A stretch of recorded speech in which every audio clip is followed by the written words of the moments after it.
2K Sports pregame show, presented by Sprite. Hey everybody, welcome to 2K Sports. I'm your host, Ernie Johnson, joined by the Diesel, Shaquille O'Neal. Tonight, it'll be the San Antonio Spurs up against the Atlanta Hawks. You take a look at the Hawks. After splitting their first two games of the season, tonight's game gives them a chance to get their record over the 500 mark and maybe get a little momentum on their side. Hey Shaq, how about this Hawks look this year? They're going old school, back around 82 to 94 with a red and white logo, and what do you think? It reminds me of Waka waka waka waka. I know what you mean. Already. I don't like it. You don't like going old school? No, man. A hawk is a bird, not a round thing. What does a hawk sound like? Ah, ah. That sounds just like a pelican. Let's go to Kevin Harlan.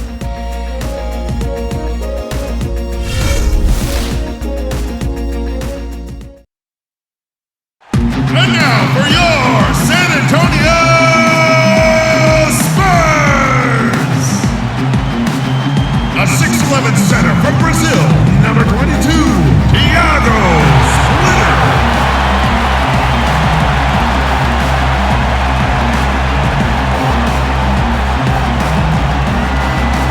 A 6'6" guard from Argentina, Manu Ginobili.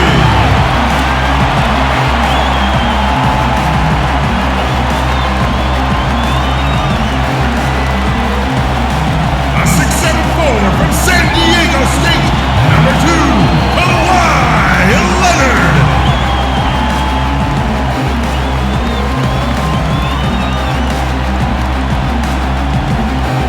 A 6'2" guard from France, number 9, Tony Parker.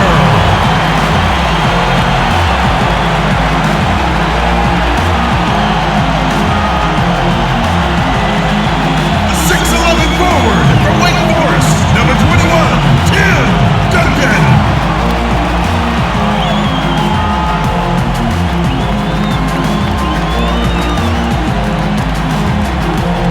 Your head coach is Greg Popovich.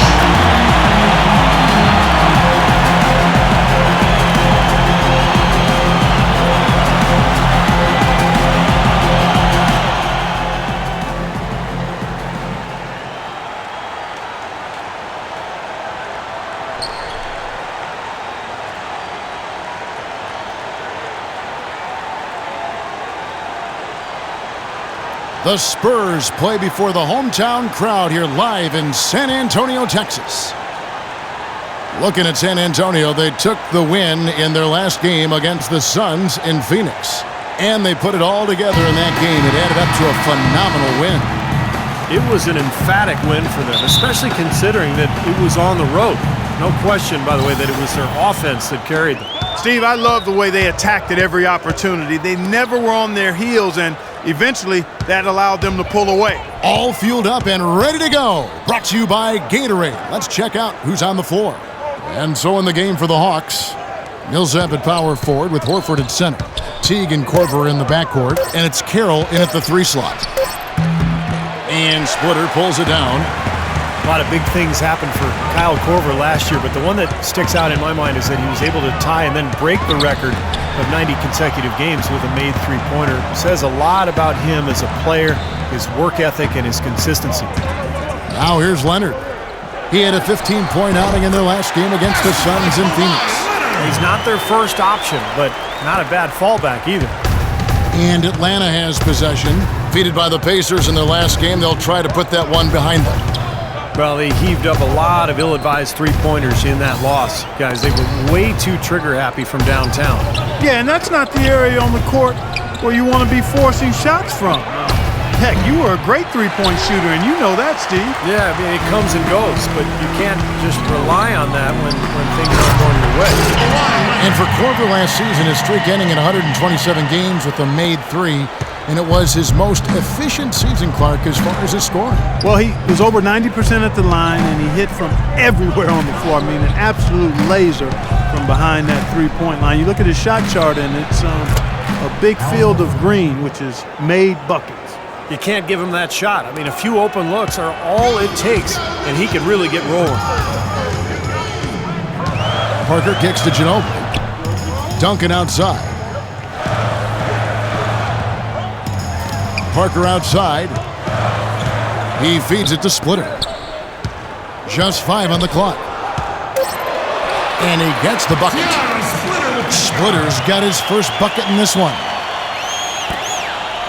Hawks have gone 1 of 3 from the field to start this one so far. T kicks to Millsap. It's stolen by Duncan. Ginobili outside. Parker dishes to Leonard. Duncan, a screen. Duncan with the screen for Leonard. Clock at 6. Right side, Leonard. Misses in close. And they forced the miss with that good defensive rotation. They're playing well together as a unit. And as it goes out of bounds, Atlanta able to keep the ball here. With a pause in the action, let's show you the teams that were best from the line last season. In fourth, the Spurs. I think free throw shooting can be contagious, and it seemed like everybody last season just had the hot hand.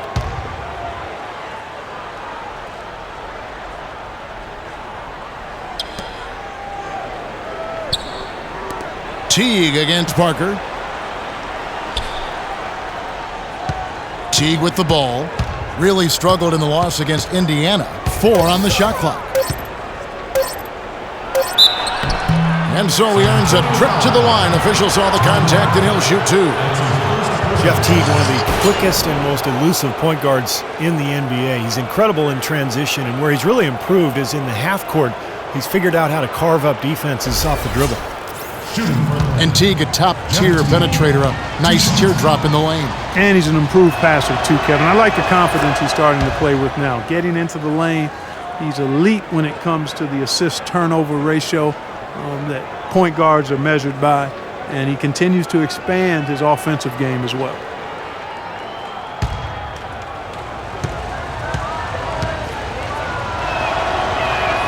And so Teague hits 2 free throws. You know, he's as close to a sure thing as you can possibly have when he steps to the line. Parker kicks to Splitter. Ginobili outside. Now the pass to Leonard. Dishes it to Parker. The baseline J. Can't get it to go. Great D that time from Teague. First quarter of play and just over 3.5 minutes in. Korver passes to Teague. Outside Millsap. Teague against Parker. Teague can't hit. The Spurs have gone 3 of 5 shooting the ball so far. Ginobili outside. Feeds it to Parker. Back to Ginobili. From about 16, and that one's good. Parker.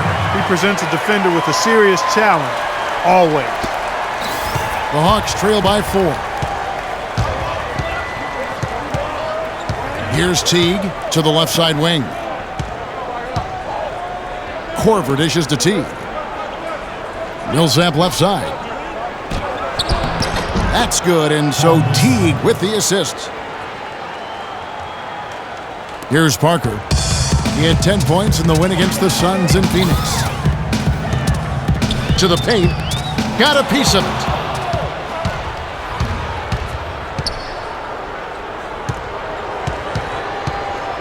Here is Korver.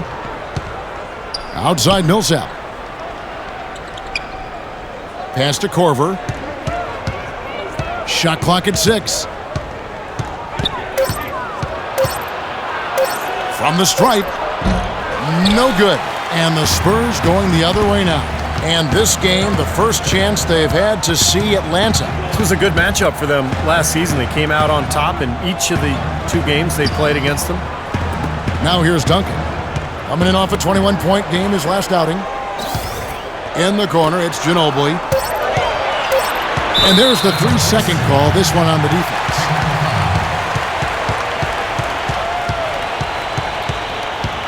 As he was talking about last year, as strong as they are, a lot of matchups, Clark, are friendly for him, I think. Yeah, those two games really illustrated the difference between a good team and a great team. For the good team to win, everything has to go right for them, which didn't happen.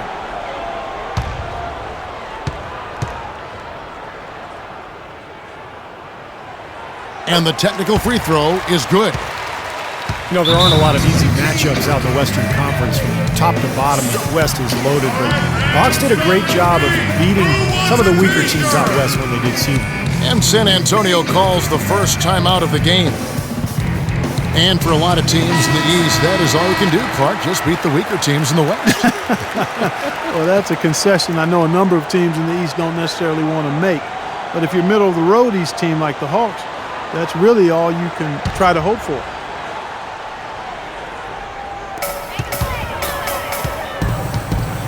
Teague against Parker. Ginobili outside from the arc. Rebound, Atlanta. Horford's got his third rebound on the night. They really want to find that igniter here. Yeah, that's right. Kevin, the offense has basically been running in place. They got to get going.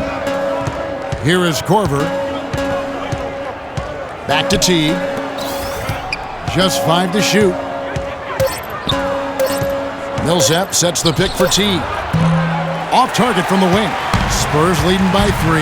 Doris Burke has some information for us. Doris? Mike Budenholzer and I got a chance to talk for a bit. He knows this won't be an easy game, especially defensively. And he talked about how difficult it is to contain shooting guard Manu Ginobili. He told me Ginobili is one of those right-brain scorers. He just sees the game just slightly differently. An angle to get by his man or an opportunity to draw contact. And of course, he can really do it all. Drive, shoot, and pass. Kevin, Ginobili, without a doubt, one of the more well-rounded and competitive players in the entire league. Thanks again, Doris. Now here's Duncan. Kawhi Leonard unable to get his shot to go. And the foul called on Paul Millsap. And the Spurs with some changes. Belinelli, he's checked in for Ginobili. And it's Mills in for Tony Parker. And then for Atlanta, Scotty's checked in for Millsap. And Shelvin Max subbed in for Teague. Here's Duncan. He's had some playing time, but no scoring yet from him. Clock at 6. On the wing, Green. Belinelli with the 3, and that one's good. How in the world did they let him get that wide open? The Hawks trail by 6. Here's Mack. Outside, Scott. He kicks to Cephalosha. He dishes it to Bazemore. And it goes as the official calls the foul. Count it. He'll shoot one more at the free throw line. Well, every once in a while, he'll show us some pretty good moves around the hoop.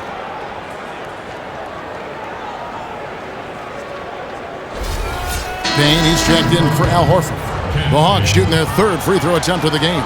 Well, pretty good numbers for this club a year ago, Kevin. 78% as a team from the free throw line.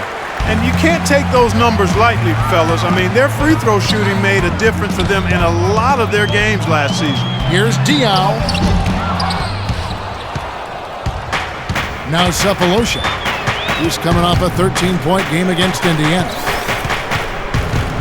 Now the feed to Mack.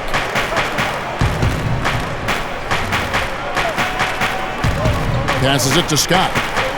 6 to shoot. Played in with a nice touch off the glass. Scott's got his first basket. Well, head coach Greg Popovich, a big believer in what he calls corporate knowledge, the idea that continuity breeds success through players truly understanding the system at a deep level. Now here's Green. He's coming off a 16-point game against the Suns in Phoenix. And here's Mills for 3, and that one's good. Mills has got his first 3 points of the game. That's like a layup for him. He's just wide open out there. Here's Mack. He's been patient so far, nothing yet on the scoreboard. Here's Cephalosha. And so he draws the foul on the shot, a trip to the line to shoot 2. Thabo Cephalosha missed games with a calf strain last season. The Thunder, however, actually scored and defended a little better without him and Kendrick Perkins. Hard to figure. And Thabo Sefolosha, Steve, a 3-and-D wing player, but his three-point percentage fell to the low 30s last season after, he had shot over 40% the previous 2 years. And he needs that shot to be effective offensively. Spot-up shooting really is kind of the extent of his role at that end of the floor. So when he's not making that shot, it really hurts their offense.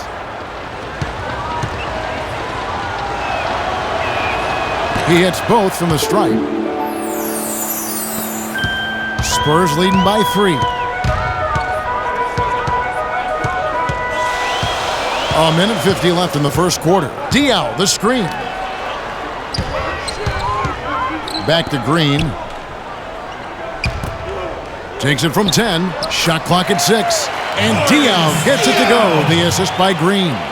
The turnaround jumper. That was a thing of beauty. The Hawks trail by 5. And Mack kicks to Scott. The dish to Sefolosha. No good. Now San Antonio takes it the other way. Tell you what, they haven't wasted any time getting into the swing of things on the boards. Yeah, and even though it's early, that's a great sign for them for the rest of the game. And that'll be San Antonio as it goes out of bounds. Spurs retain possession. Time called here. The Spurs decide to talk it over. He wants to tinker a little bit, and he's taking the time to do so right here. Yeah, I think you're right. He just didn't like some of the things he saw out there, a bit uncomfortable, and wanted to talk it over. Why don't we look at some of the numbers here on Marco Belinelli. Last season's performance for him averaged about 11 points a game, 3 rebounds, and 2 assists. Those aren't bad numbers, but they're not the kind that are going to earn a lot of extra minutes for him either. Well, that's the thing. If he wants to play a bigger role, a larger role on the team, those numbers are going to have to be better than just decent. 1:12 left in the first quarter. It's off his leg, and it's whistled a kick.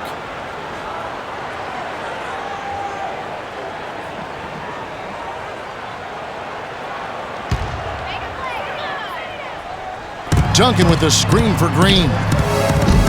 And a miss there off the inbound. Really high-quality shot there, just a little off with his release. That miss right there will definitely leave him shaking his head. They set the pick. And Max it to Bazemore. Plenty of space. Jump shot is good that time. Intelligent passing there to make that hoop possible. San Antonio leading by 3.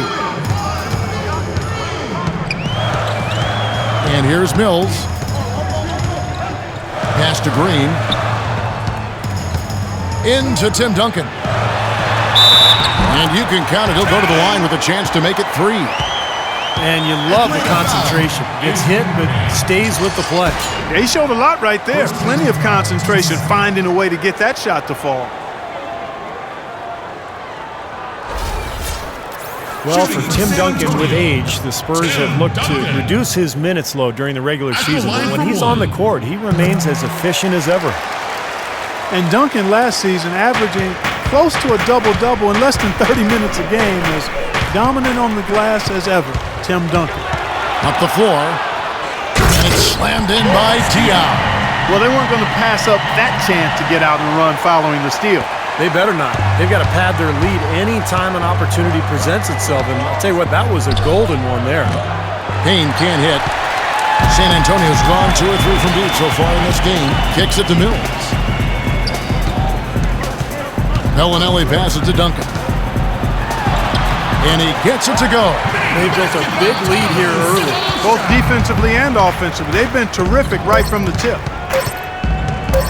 Here's Bazemore. And he hits the buzzer beater. Boy, a big bonus for them to end the quarter as he beats the buzzer. Talk about maximizing every last possession you've got. Right there it was done. And that does it for the first quarter. Spurs out in front, leading. Coming up next Tuesday, November 11th, Tim Duncan and the San Antonio Spurs go up against Stephen Curry and the Golden State Warriors. Live from Oracle Arena. Make sure to catch it.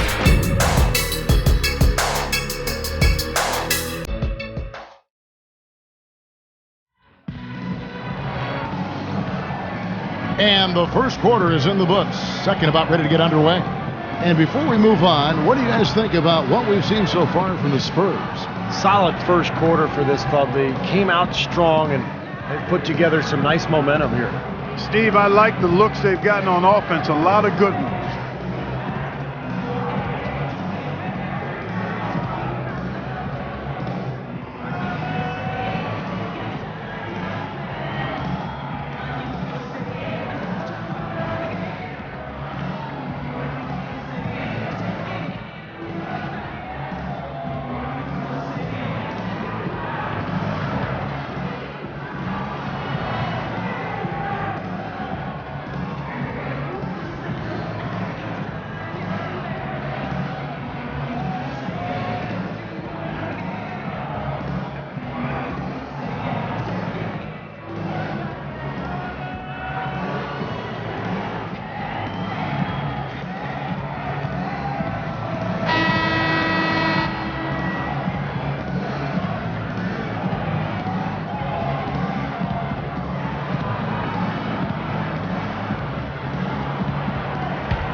San Antonio leading by 8.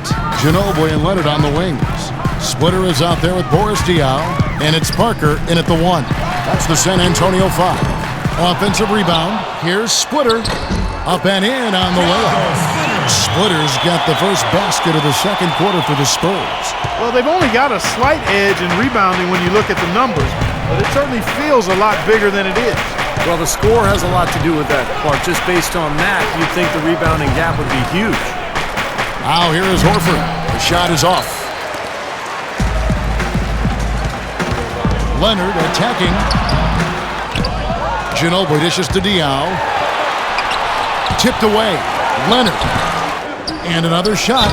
And he was fouled on the way up. 2 free throws now for him. That's his first personal foul. With this break, let's show you the teams that led the league in assists last year. Number 1, the Spurs. The Hawks second. Both these clubs so good passing the ball, and you look at the numbers from a year ago. Very unselfish teams.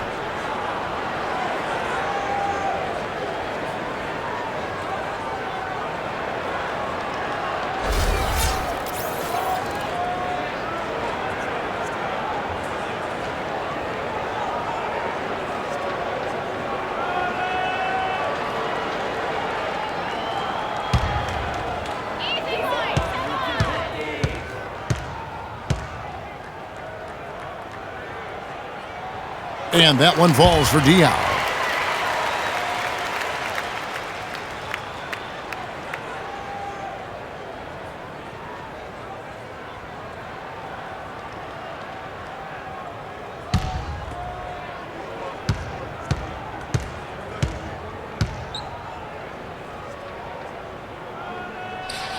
And so he makes both from the line.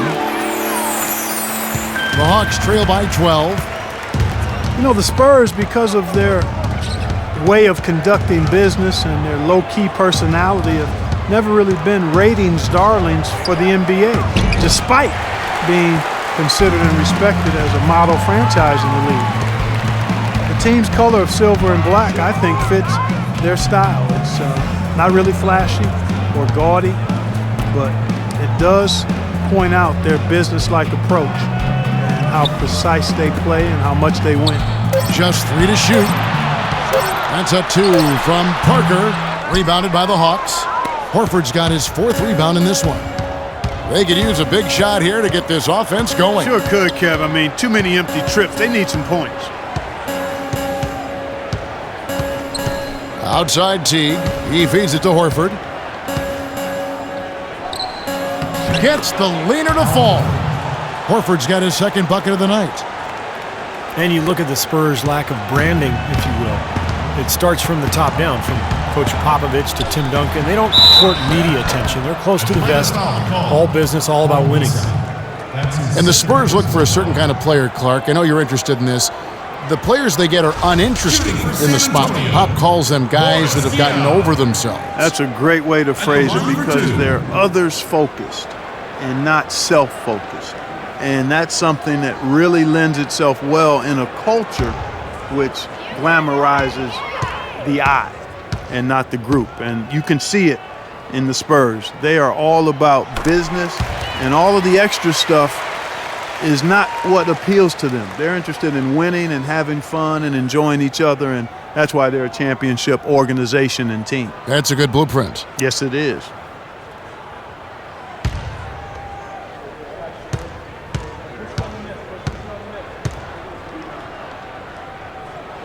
That one falls, so he hits both of them. Well, the Spurs clearly an influential organization in the NBA.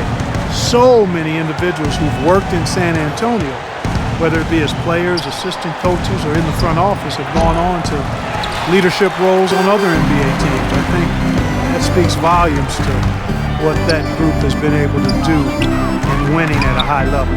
Now let's send it to Doris from the sideline.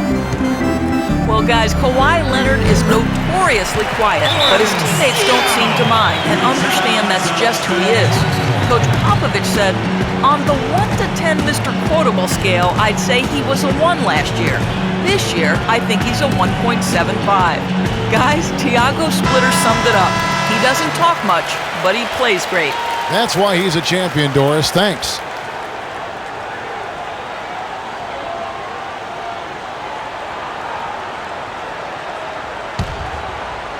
Quarter 2 and just under 2.5 minutes gone by.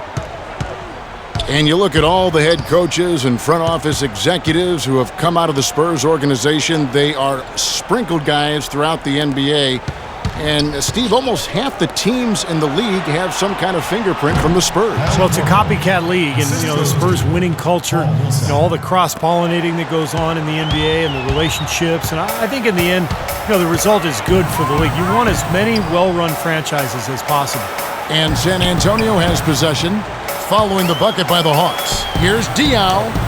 Loses his man off the screen and lays it up and in. Diaw's got the lead up to 14 now for the Spurs. The Hawks have gone 2 of 5 from the field here in the second quarter, shooting 40%.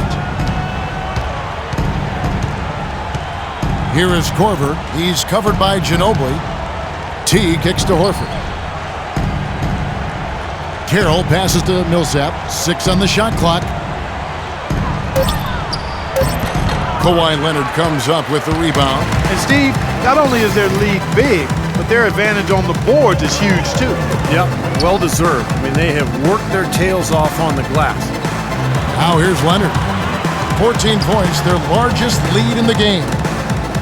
And Parker, here we go. And that is good. Parker's got 5 points so far.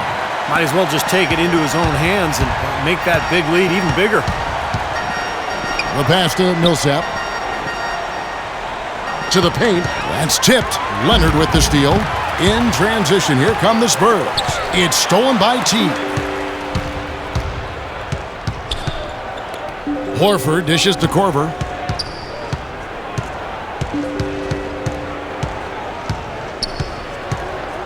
Feeds it to T. Lets the 3 fly. That's good. 5 points in the game. Now, they're not showing too much respect for him defensively, are they? Spurs leading by 13. Ginobili kicks to Leonard. Splitter with the ball. 14 points from him the last game against Phoenix. And a phenomenal showing on the boards. His rebounding was a huge factor. 4 on the shot clock. Here's Parker. And he can't bank that one in. The Hawks trail by 13. Al Horford, the Dominican big man, won 2 titles with that great University of Florida team, actually back-to-back titles in 06 and 07. You really love his skill level. There's not much he can't do. He gets up and down. He's a terrific passer, and his mid-range jumper is spot on.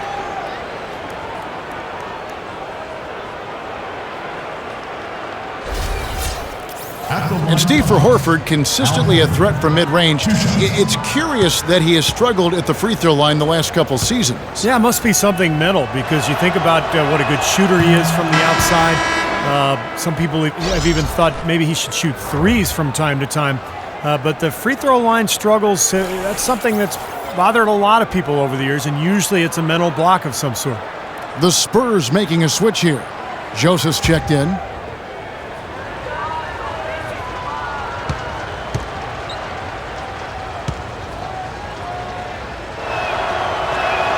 So Horford gets 2.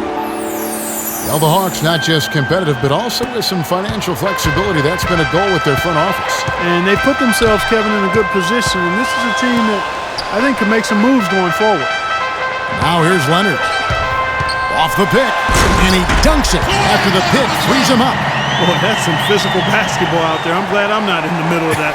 A hard pick and an assault on the bucket. Old school stuff there. There was a lot to like on that play. Atlanta calls timeout.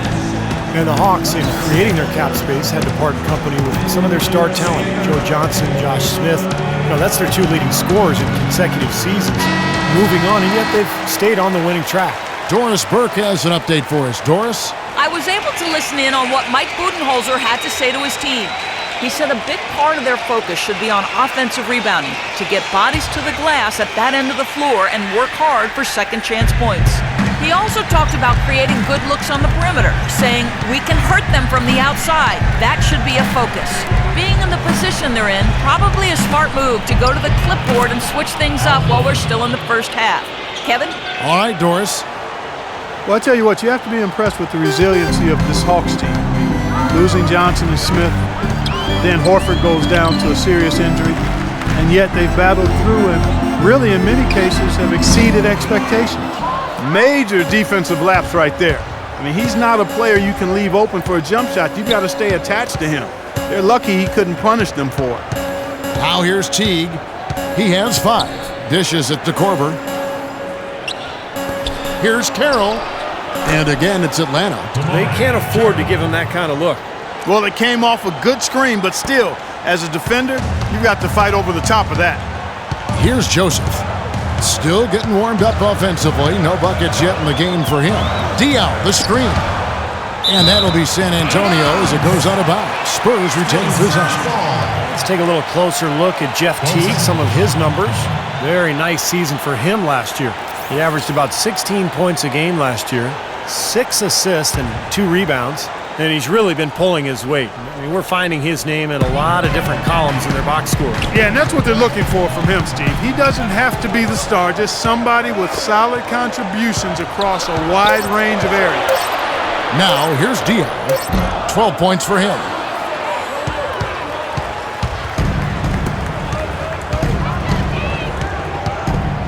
Outside Teague. Horford the pass to Horford. Here's Carroll. He's guarded by Diaw. Fires at the elbow. And the shot falls short this time.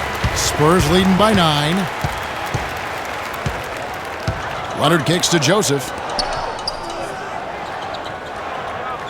Now Splitter. Pass to Leonard.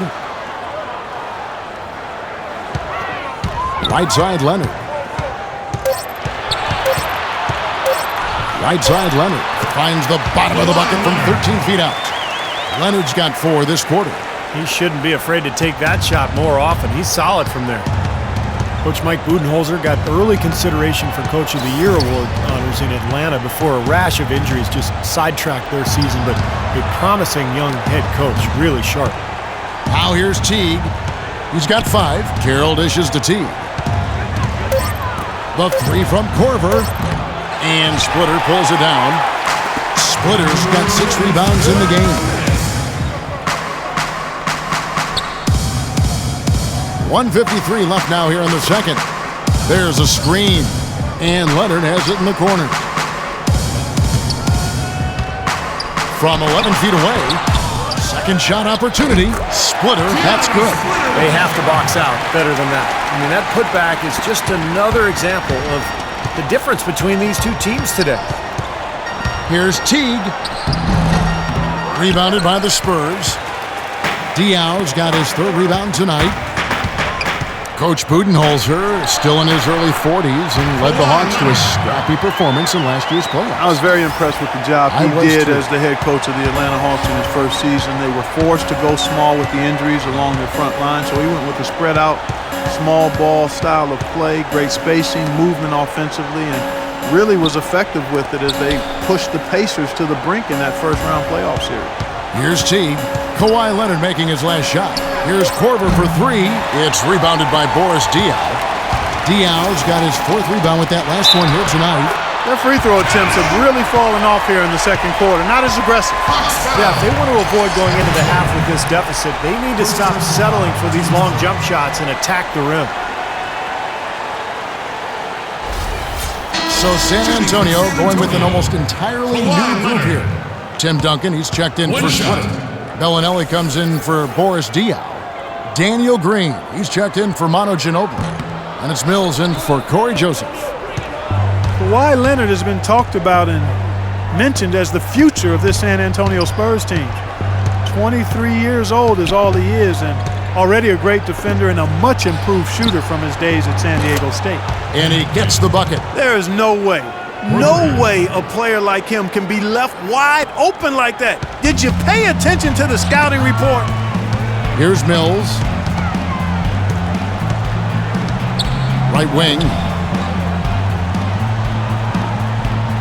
Here's Belinelli, covered by Cephalosha. And that's good. Marco Belinelli for 3. Belinelli's got 6 points.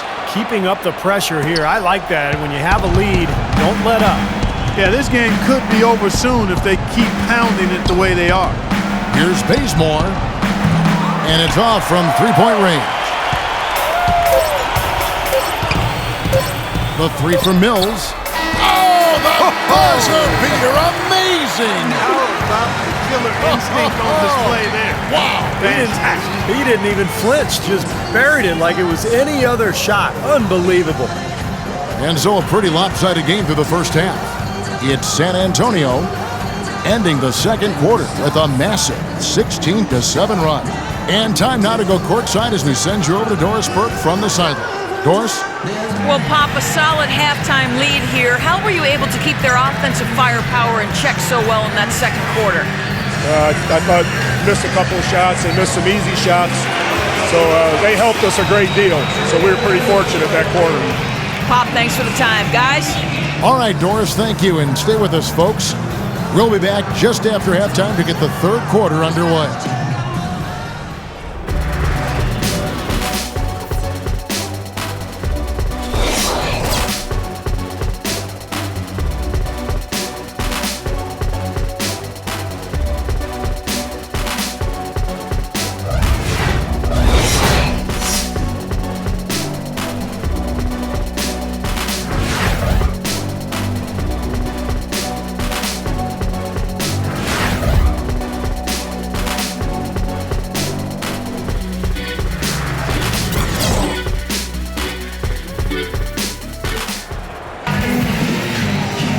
Welcome back, everyone. We're ready to get going again as this presentation of the NBA on 2K Sports continues.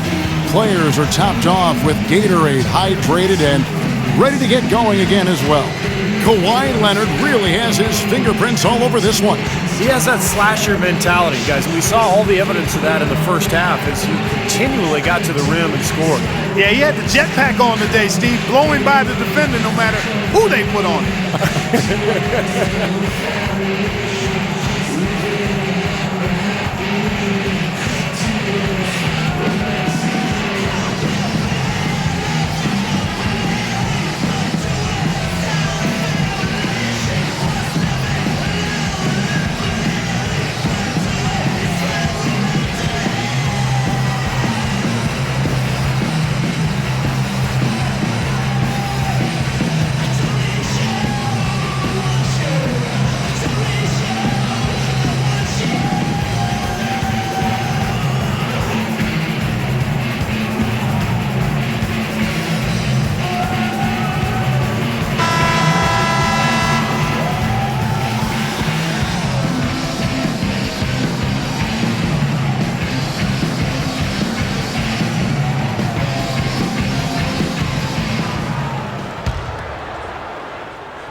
Spurs leading by 20. And on the floor for Mike Budenholzer starting the second half. Millsap at power forward with Horford at center. On the wings, Korver and Carroll. And it's Teague in at the point guard. Now here's Parker. Clock at 6. He kicks it to Duncan. Shot is no good. Good work defensively by Millsap. The Hawks trail by 20. Well, for Tim Duncan and the Spurs, an incredible legacy of dominance. In his 17 years in the league, the Spurs have never won less than 61% of their games, not to mention, of course, 5 finals appearances and 4 NBA championships. Here's Carroll. He dishes it to T. From 12 feet out. Second chance shot, and he was fouled in the act of shooting. Chance here now for a three-point play. Boy, where was the box out? Too easy on that second chance opportunity. Yeah, no box out is what happened there. Those kind of mistakes on the glass will kill a team. The Hawks have shot 6 of 7 at the line.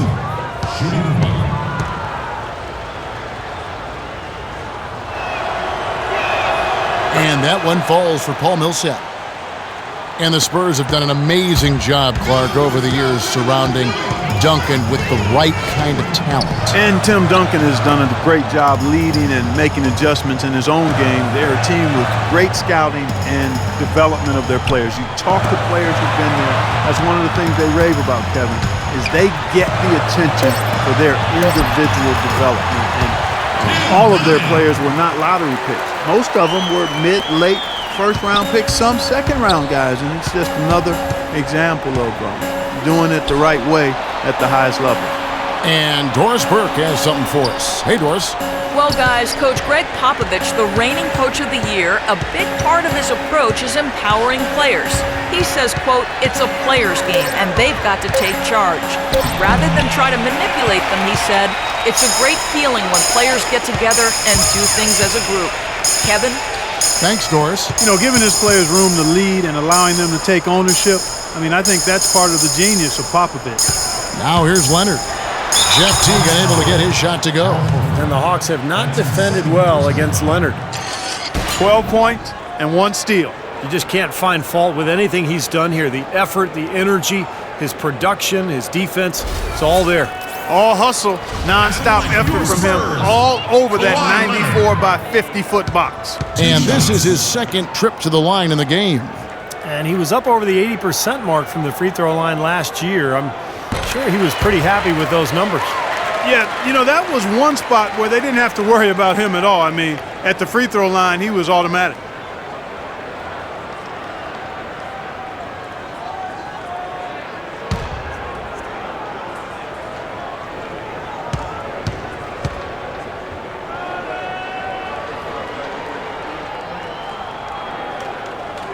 And that one goes in. 2 from the line that time. And now around 2 minutes gone by in this half. Here is Korver. He's covered by Ginobili. The feed to T. Passes it to Carroll. Back to T. Just 5 to shoot. San Antonio with the rebound. Unfortunately, that's been the result for him over and over, guys. He just cannot find the bottom of the basket. And that one's good. 9 points for Duncan. He's just going to punish you on the glass, and it's pretty deflating right now when you're trailing and you continue to give up second chance baskets. Atlanta calls timeout. Yeah, he's seen enough of this interior scoring that his defense is giving up. So the message during this timeout is to lock things up inside.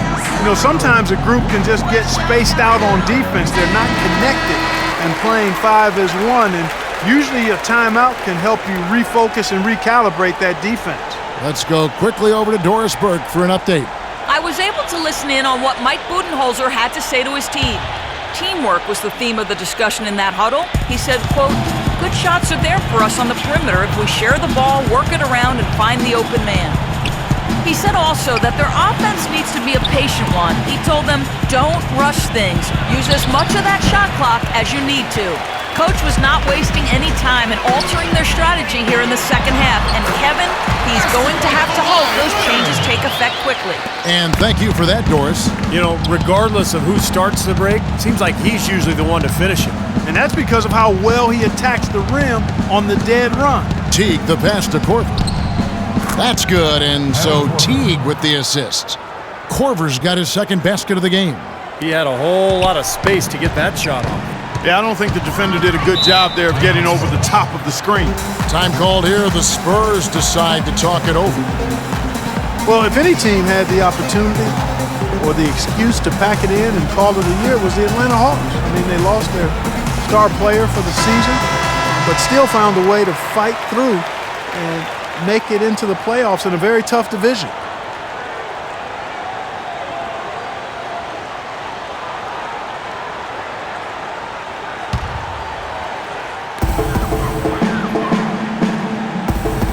Third quarter of basketball here, and just a little under 3.5 minutes gone by.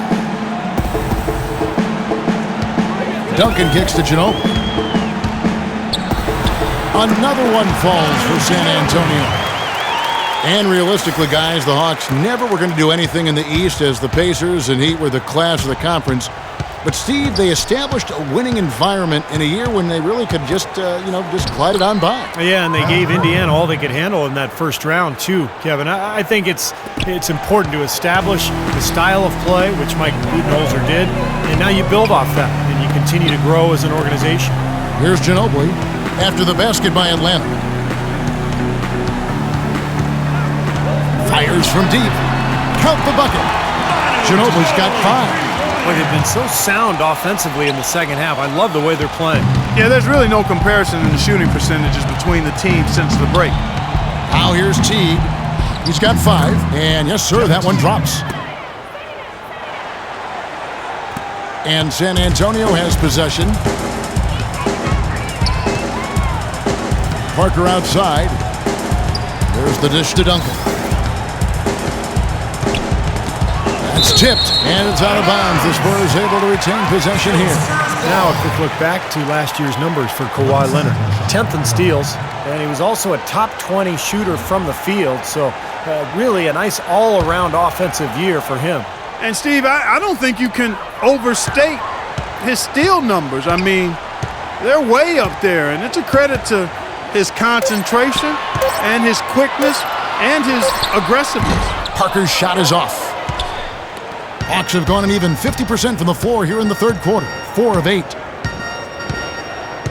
Teague with the ball. He's picked up by Parker. Back to Teague.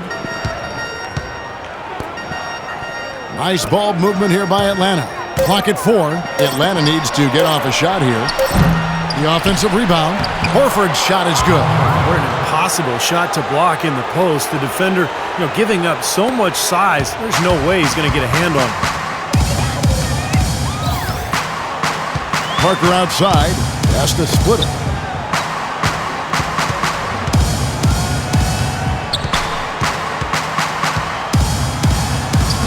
The shot misses. Good work defensively by Horford. And Tim Duncan gets the whistle that time. That's his first foul. A different look now for San Antonio. Boris Diaz checked in for Splitter. Green comes in for Leonard.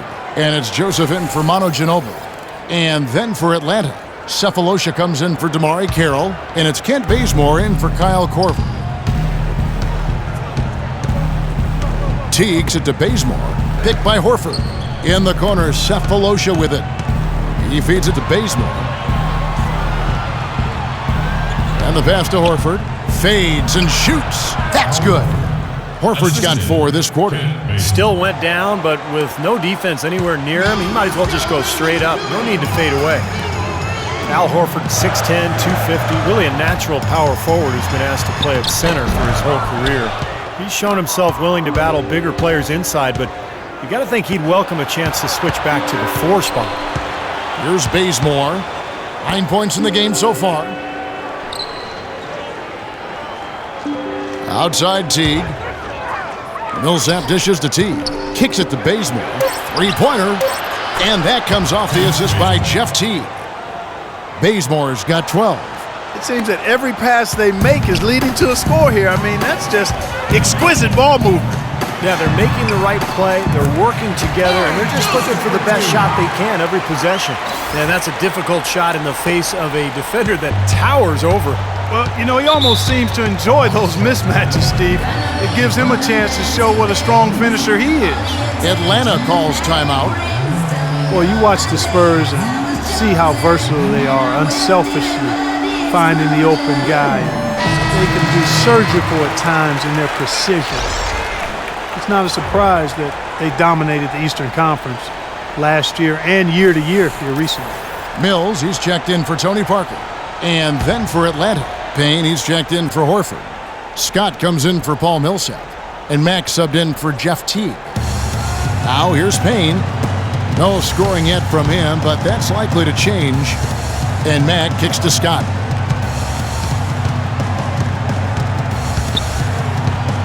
Feeds it to Bazemore.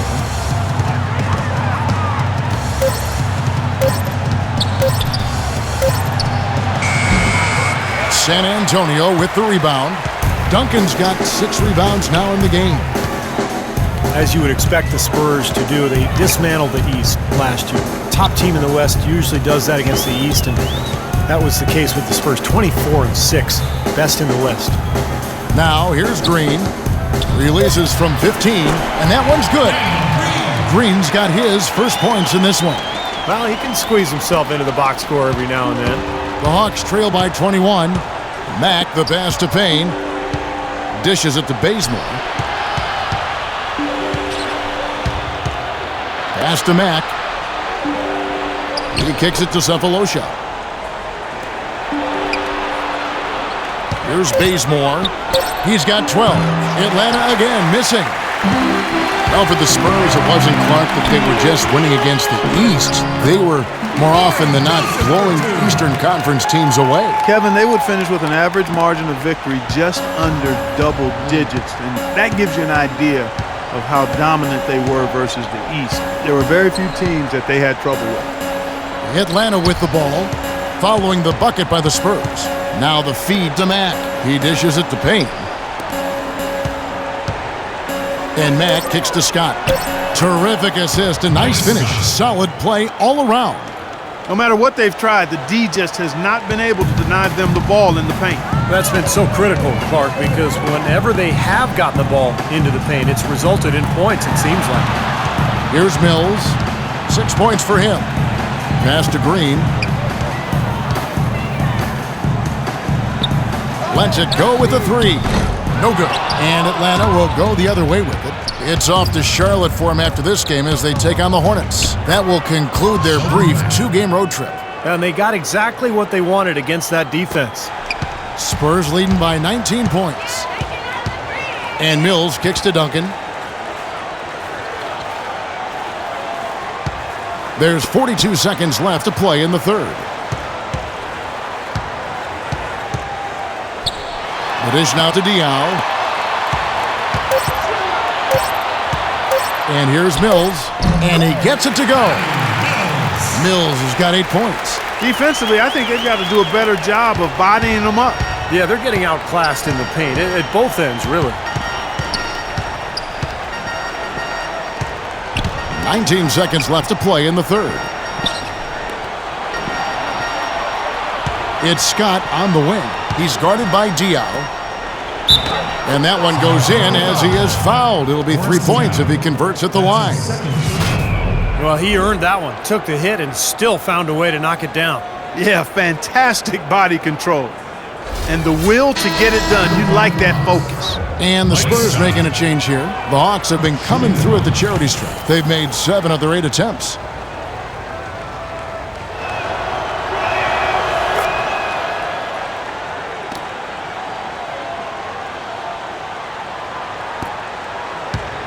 Now Mills. He's got 8 into Diaw.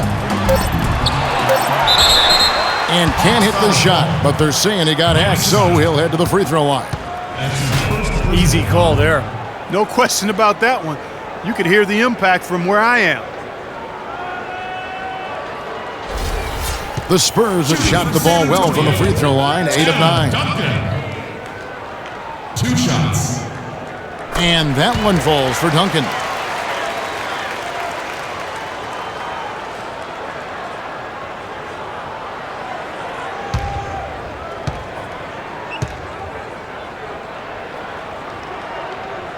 And Duncan drops them both.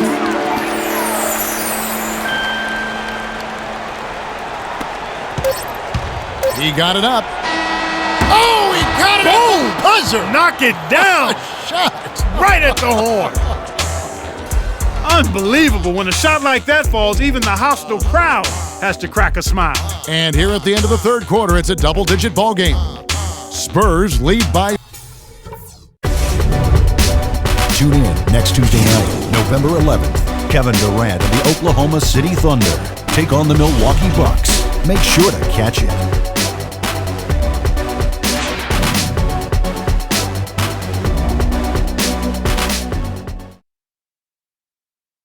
I got my money. I'm killing every second till it saves my soul. I'll be running to the love The Hawks trail by 17. Hills at point with Belinelli. They're the backcourt. Boris Diaw is out there with Green, and it's Splitter in at the pivot spot, manning the middle. That's the San Antonio 5. Now here is Horford. Now Belinelli. Not wasting any time and taking the shot and knocking it down. Belinelli's got the fourth quarter going with the first basket of the period here for the Spurs. Teague left side. Pass to Bazemore. Now here is Cephalosha. 6 on the shot clock. Here's Teague, and he gets it to go.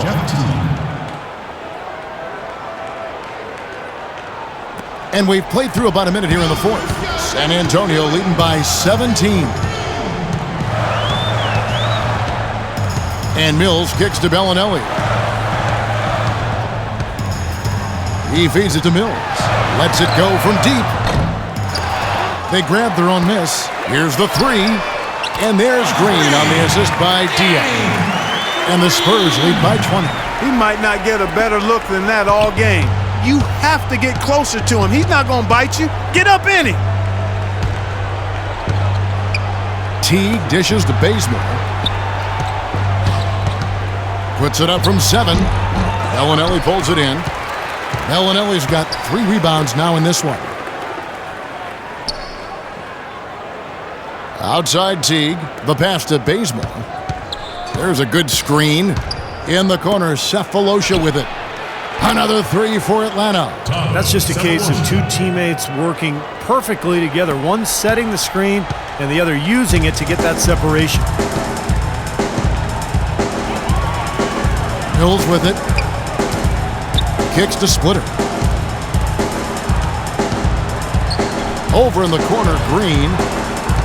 Feeds to Mills. The 3. And again, it's San Antonio with the 3. Oh, the rapid-fire threes coming from everywhere. I thought it might be a little imprudent to try to get those points right back, but it worked. Now here's Teague. Dishes it to Bazemore. Pass to Cephalosha. 5 to shoot. He kicks it to Teague. And misses it off the right side of the rim. You know, he just hasn't looked right to me. A bit out of sorts, if you will. Something's off with his mechanics, at least as I look at it. Here's Mills. Well, you know, this last draft class was one that had been hyped up for such a long time with the big names, primarily Wiggins, Parker, and Embiid, all being viewed as potential franchise players. I'm not quite sure of that, but they certainly are tremendous talents. A lot of teams knew that, and it became a bit of the race to the bottom for some franchises. Now here's Teague. Shot is blocked. In transition, here come the Spurs. Lays it up and in off the pretty assist. Boy, they've looked good in the open floor today. That's had a lot to do with their success. Well, they've been doing the right thing, Steve. Anytime they've had numbers, they've gone straight up court with it right away. Boom. Well, Steve, you were a general manager in the NBA and NBA coach now, but you know that teams that know they're not going to make the playoffs will play younger players as opposed to perhaps some veterans, giving those younger players time to develop, maybe not necessarily securing wins, but certainly securing experience for those kind of players. Well, securing experience and then also securing a high draft pick. And obviously, you know, you have to get lucky and hit on a star player at some point. But I think it's the preferable method for teams to go that route these days rather than to just hang around the middle of the league in mediocrity.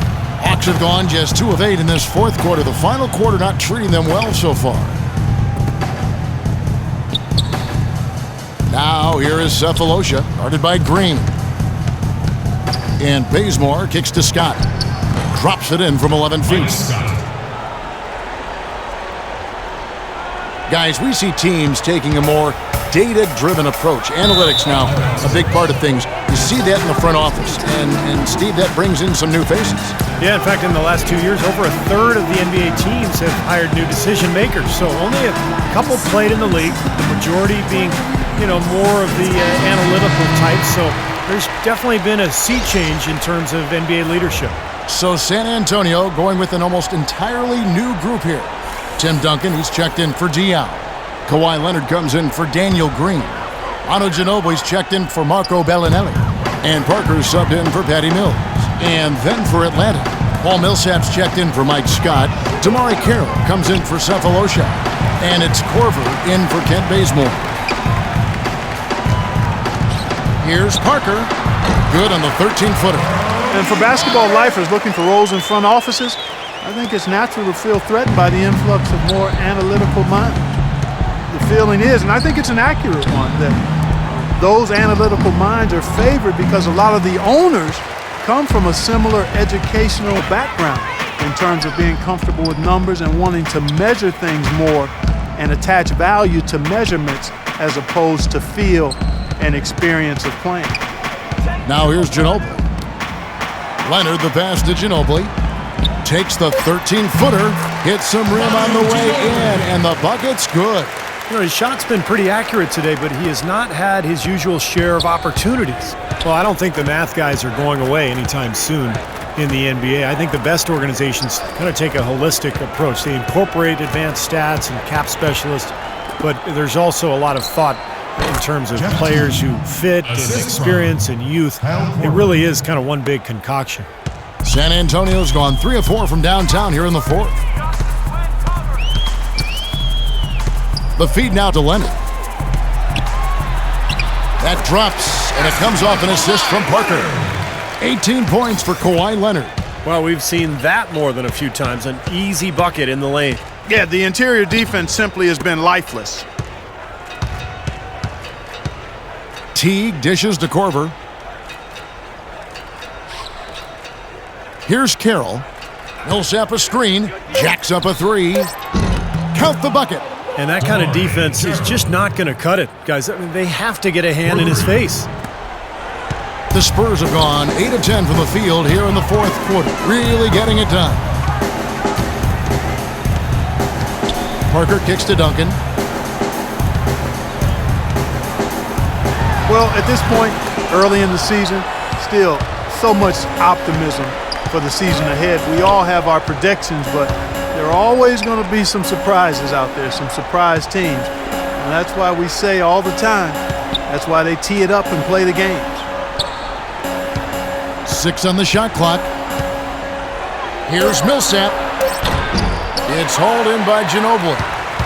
Ginobili's got his 3rd rebound on the night. Parker against Teague. In the corner, it's Ginobili. Looking for Splitter. He gets it there. Spurs passing it around. Parker drives in, and it's slammed in by Splitter. A free run to the hoop and some thunder on the finish. Not exactly the way the D would have drawn that one up. And when you got the space, hey, you might as well throw it down. That's what I always used to do. And it's rejected. Parker against Teague. With some arc, that's good. 9 points for Parker. And early on, while teams are still gelling, still knocking the rust off, Steve, it creates kind of a parity, wouldn't you say? Yeah, this is often where you'll see some upsets. You know, the talent you have on paper is one thing, but you got to produce on the court. I mean, teams really just getting put to their first tests. Here's Teague following the score by Tony Parker. The 3 from Korver, that's good, and so Teague with the assist. Teague's got assist number 5 here tonight. And guys, with this one winding down, it's obvious to everyone who's watched it. I mean, just a total mismatch and a true show of strength for San Antonio. And Clark, their hard work on the glass paid off. You know, they both are excellent rebounding teams. I thought it was a tough battle underneath both ways.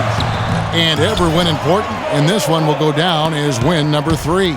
Well, one thing about this win, it assures that they will not lose the season series. They only meet once more, of course, as interconference opponents. And Steve, when it is just a 2-game season series, the team winning game 1 has a bit of an edge going into the second meeting, knowing they've already solved their opponent one time and only have to do it once more. Here's Parker, following the basket by Paul Millsap. Duncan with the screen for Leonard. He dishes it to Duncan. Passes it to Ginobili. Makes it off the glass. They certainly haven't let these fans down tonight. It's been a fun night to be in the building. It has been. I mean, the atmosphere has been great, and no doubt that helped with the winning effort. Here is Horford. The dish now to T. Horford with it. Splitters there. Ginobili outside. Pass to Parker.